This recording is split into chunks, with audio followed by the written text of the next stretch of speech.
Welcome to 20-0 Tactics with me, James The Loremaster Lamin, where today we'll be looking at getting the most out of the mighty Archmage Teclis.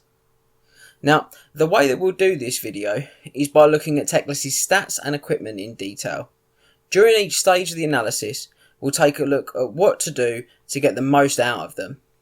This will bring us to the end of the video with a clear idea of what Teclis is good at and how we can get the most out of that through play and list build.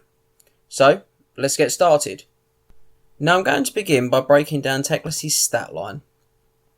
Now, this will help to inform us how best to use him on the tabletop. And in many ways, this part is fundamental to any character we're going to use. It's worth bearing this process in mind when building your own characters or using other special characters in Warhammer. So, first up, it's worth noting that Teclis is a lord choice for your High Elf army. He costs 450 points and has quite a unique stat line. Whilst he retains the movement and initiative of most elf wizards, 5 for both, and the attacks value, 1, his other stats deviate quite a bit. He's only strength and toughness 2 and weapon skill 3. Now, this is important as it gives us our first inclinations of use. Teclis is not a frontline model. His stat line is very poor, and as a result, our first thought needs to be looking at mitigations for that. I.e., well, what's his save like? Well, the short answer to that is he doesn't really have one. So, we can see clearly that with a poor stat line and little in the way of a save, if we're going to take him, we're going to need to think about how we wrap him to ensure that he doesn't simply die due to this lackluster profile. Now, let me be clear, these stats aren't a deal breaker, but we can see that Teclis is a support model. His stat line further confirms this when we look at his leadership value of 10. So again, he's going to buff those around him in that department as well. But, he's not your frontline fighter. Now, this leadership value is a bit of a double-edged sword, as the value of 10 means he'll likely have to be your general. Again, we're going to have to return to mitigating those weaknesses as a top priority for us. Now, there's a lot we can do to help the big man out, and they can be divided down into two categories. Things we can do with Teclis on the tabletop, and things we can build into our list to help him. The two elements must go hand in hand, and although we mention it second, we're going to begin by looking at what we can build in first. Now, first and foremost, if we're taking Teclis, we're going to want to have the Banner of the World Dragon. Now, there are a lot of other things we're going to cover in this section, but you'd be absolutely mad not to take this item with Teclis. If you place Teclis in a unit with the Banner of the World Dragon, he gains a 2+ ward save against magical attacks, wounds from spells, and magic weapons. This immediately improves his survivability, especially against enemy characters and spells which can target him individually, like the Law of Death. Now, it's worth noting that his poor stats are a real magnet for Law of Death spells, and this item becomes vital in the defence against that. The next question then is naturally, well, what unit should I put him in with this banner? Well, for me there are 3 options, and the best one is very dependent on other factors. Now you have White Lions, Swordmasters, and Phoenix Guard. Now the key factor for me is going to be the spells you choose for Teclis. If you go for a blend of spells from Battle Magic, then I'd choose White Lions. If you go for a Loremaster High Magic on him instead, then I'd pick one of the other 2. Now the Stubborn and increased saves against shooting attacks, along with the strength of 6, make White Lions a bunker that isn't easily shifted and can often deter the enemy from charging them altogether. However, the number of high strength attacks in the unit will encourage enemy characters to accept challenges to avoid being struck by them. Now, this can work well with Teclis, and we're going to have to discuss that to make sure we get it right. Now, the Battle Magic's sheer customization means that you'll always have spells that help the White Lions to perform, and as they don't start with any ward save, the attribute from High Magic is harder to exploit on them, so that's why I choose White Lions with the Battle Magic blend. Now, if you're going to choose High Magic, then either Phoenix Guard or Swordmasters would be the better choice. Both begin with a ward save of sorts, which you can buff with the Shield of Safri. Now, the Phoenix Guard are the hardest to shift. With one counter, they're going to be on a 3+ ward save, but they'll often struggle to cut their way out of combat. Now, this can be a blessing and a curse, as Teclis' unit will be hard to shift, but he will often become the target of as many attacks as possible as a result. Now, with the Swordmasters, they'll deter enemy charges with their high volumes of attacks, and can be made very hard to hit with spells like Hand of Glory. They start at weapon skill 6, so you can push them up to sort of 8 or even 9, and that's a really fantastic defense mechanism. Now, their ward save against shooting is constantly buffed by high magic as well, and whilst they aren't as survivable as Phoenix Guard, there is a big argument for them as the bunker, as they hit pretty hard, finishing combats far sooner than the Phoenix Guard will, and hopefully that will save Teclis as a result. Now, in both of the latter cases, another model with the Crown of Command in the unit is also a fantastic choice. Giving stubborn to those as well helps to prevent Teclis from running away. Okay, so we've established that we can put Teclis in a strong unit with the Banner of the World Dragon to help out his poor stats, but we need to go further. The next point straddles both the building in and the playing on the tabletop elements of keeping Teclis alive. The unit of your choosing is best employed in a defensive army. That is to say, one that doesn't like to go forward a lot. Teclis does not want or need to see plenty of combat. It exposes his weaknesses and wastes his magical mastery. So we need to look at lists that do damage from afar. So I want you to think about Bolt Throwers, Sisters of Avalon, etc. And we also want a list that's got plenty of chaff in it as well to control enemy units to prevent them from getting into combat with Teclis. Now, this also serves the function of helping to ensure Teclis' damage spells always have a target to strike to. The strong unit he is in can then serve as a counter-charge threat in the late game, not a frontline fighter that gets our wizard killed. Now, I'd recommend checking out the 20-0 tactics video on redirecting to help ensure you're protecting Teclis effectively. I'd also check out the High Elves deep dive video to see a sample army list that we put in there with Teclis included, as it really does have all of the things we've just discussed in mind. Now, you'll notice that I've put that sample army list on the screen, and I'll also put it into the description. I'm not going to discuss it now because we covered a lot of that in the deep dive, but it's there for you to take a look at. Now, we're going to focus a little more on the tactics we can use to help mitigate those stats, and there are a few to complement the strong redirecting game we just discussed. The first and most basic of these is simply Teclis' position within a unit. Now, I've put an image on the screen to illustrate this, and these tactics are transferable to any model that you're trying to keep alive like this, so, I want you to think beyond just Teclis.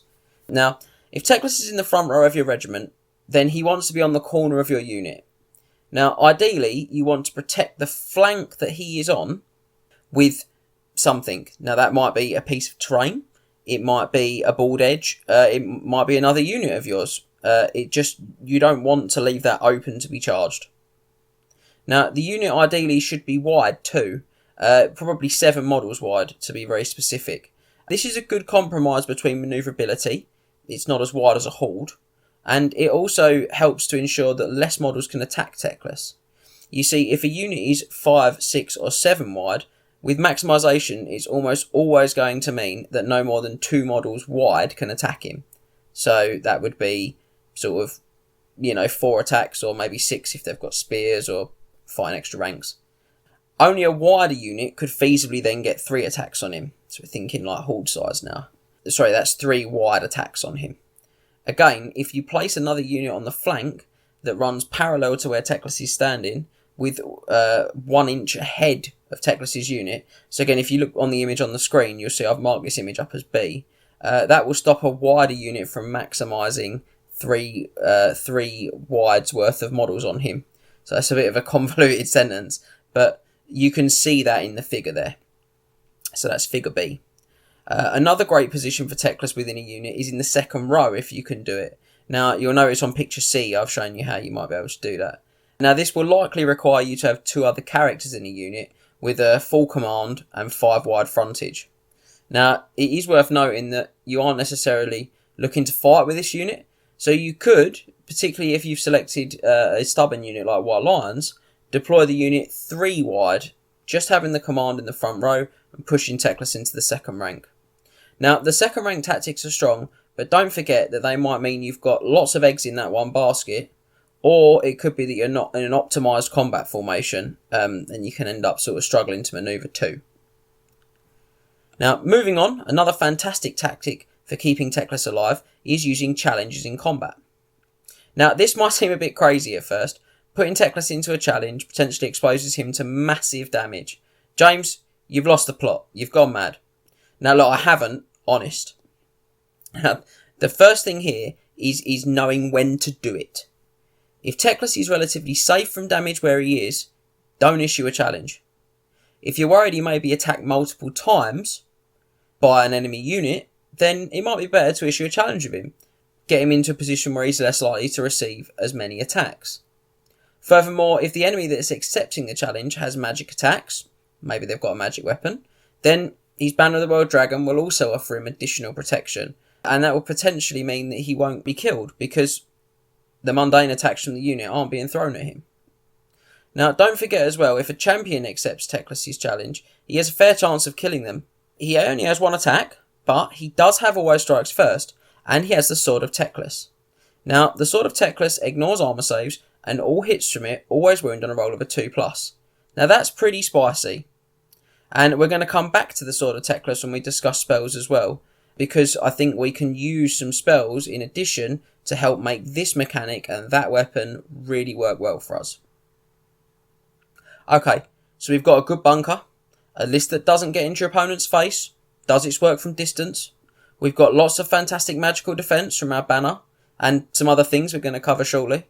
We've got really strong chaff game, and we're challenging out. We've got that in the locker if we need it too.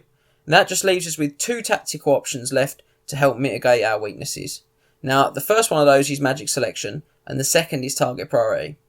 Now, the magic selection is a crucial element of this video, so I want you to bear with me for a moment, because I'm going to finish this section up talking about target priority, then I'm going to move on to it. Now, the crucial thing with Teclis is thinking about what can't the things we've just discussed easily control. And the answer is units that fly and have a lot of damage output on a small frontage. So I want you to think about things like chimeras, dragons, and even monsters that ordinarily might not seem conventionally competitive, like a Necrosphinx. It is pivotal whenever we use Teclis to assess what threats like this the enemy has, and then neutralise them first. The best form of defence for a model like Teclis is just to never let him get attacked. Right, now we've ploughed through the suite of tactics we can use to offset Teclis' poor stat line and keep him on the table, we can move on to the reason you took him, his magical abilities. What's interesting now, however, is that the vast majority of what we've just discussed doesn't just help keep Teclis alive, it also helps maximise his output. Fundamentally, Teclis wants to cast lots of spells as often as possible. All of the tactics we just covered will allow him to do that. Okay, so now we're going to take a look at the magic items that Teclis has for casting spells, so that we can move on to talking about his output. So, he's got the War Crown of Sapphire, which increases his wizard level by 1, meaning he begins as a level 5 wizard. We also have the Moonstaff of Lilith, which is a one-use only item. It allows Teclis to either ignore the effects of a miscast, or to add 1 power dice to each of his casting attempts on the phase he activates it. Once the staff is used, however, he becomes Strength and Toughness 1 for the rest of the game. Now, it's fair to say both of these items are absolutely fantastic. The War Crown is great whichever spell selection you go for, although if you choose High Magic, you're going to be adding 6 to your cast values thanks to Lilith's Blessing. The Staff, however, I think you probably use a little bit differently depending on whether you choose the Law of High Magic or whether you choose to blend your Laws of Magic. So what I'm going to do now is take a little look at the Laws of Magic that Teclis has access to and discuss how I think that impacts the items. So the big man can either take the Law of High Magic, in which case he gains Loremaster, giving him all 8 spells, or he can choose to pick 1 spell from each of the 8 laws of battle magic from the Warhammer rulebook. This effectively gives him a custom spellbook, but only confers +5 to cast. I know, terrible. Instead of the +6 you'll get if you stick with High Magic. Now, it's no secret that I'm a huge fan of High Magic. It has a spell for every occasion, and the Shield of Sapphire counters give you an increased ward save, or, in Teclis' case, a ward save to begin with, which we know is brilliant when we look at the points cost and stat line of Teclis. In the High Elf Deep Dive, you'll hear me say my biggest issue with the spell lore is that I can't take more spells. I can only get 4 on a conventional wizard. And Teclis gives you access to all 8, so that's a huge win. Now, I will say, I think if you do choose high magic on Teclis, you need to save your Moonstaff for miscasting. You don't need to lose a 450 point wizard to a miscast. It's just far too risky to use the staff for anything else in that scenario. This is a big drawback on Teclis' output because the free power dice option on the staff can win you games in one magic phase. That's huge. Furthermore, although high magic is great, what is even better is the chance to build a completely custom deck of spells for any occasion. And so it is with a real heavy heart that I say whilst taking high magic on Teclis isn't a bad choice, I believe the opportunity cost and difficult decisions around the Moonstaff of Lilith means you should go for mixing the 8 laws of battle magic instead. And I like to call that blend magic, and that's how I'll refer to it for the rest of this video. Now, I've played a lot with blend magic on Teclis, and I've developed a bit of a philosophy with it, which I'm going to share with you guys now.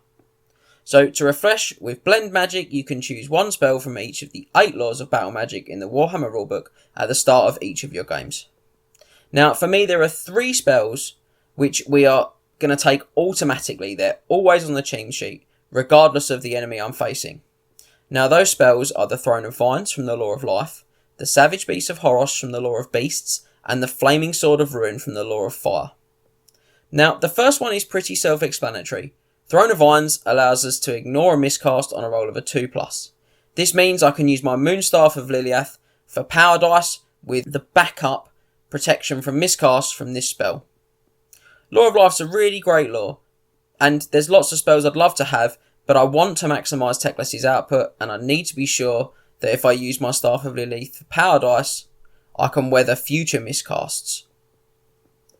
Now, Savage Beast is the next one we discussed, and it is perhaps a little less obvious as to why you'd like to take it every time, but in my opinion, it's just as vital. So, let's refer back to the challenge mechanic from earlier.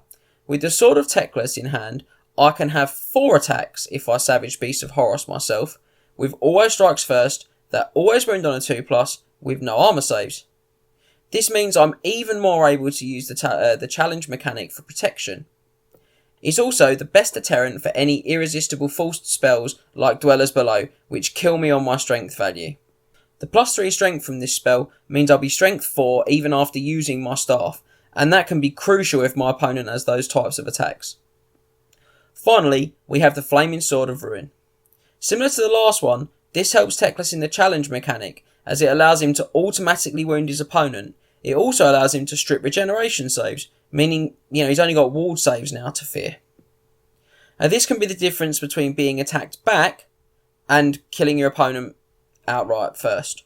Furthermore, it helps this bunker maximise their damage every time, which can get us out of combat faster if we're stuck there. Finally, we need to be doing our best range damage every turn, and this spell works on ranged attacks as well, meaning it can be a massive threat every turn, especially against those flying monster type units we discussed in the target priority section.